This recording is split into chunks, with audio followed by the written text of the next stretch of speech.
Point is known as the furniture capital, but could it soon top the map for something else? Well, take a look. This is a bird's eye view of where the city plans to build a baseball stadium. We already knew about that, but after an announcement today, we know we can expect much more than that. Today, High Point University President Nido Qubein pledged to raise $38 million for development around that ballpark to make it a destination. WFMY News 2's Erica Stapleton is live in High Point. And Erica, he's set a pretty ambitious deadline for raising all that money.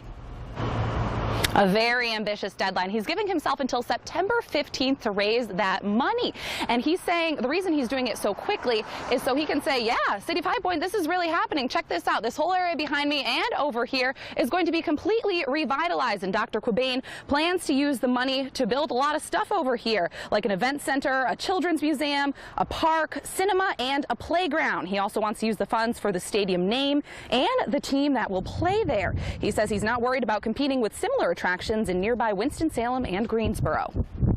High Point is a city of 110,000 people. We have a thriving university. We have the furniture market, the best in the world. And so High Point deserves to have its own thing. It got to be one of the most exciting announcements that we've heard in the last 50 years for High Point.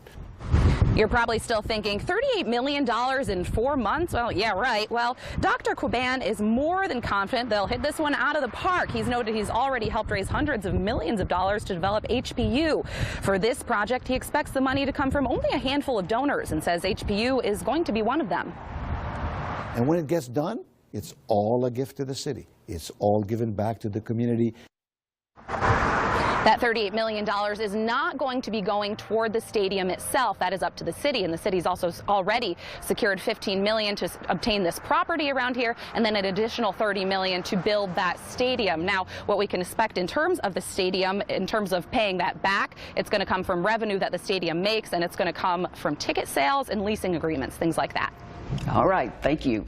The city says stadium construction should begin within the next 8 months and should be complete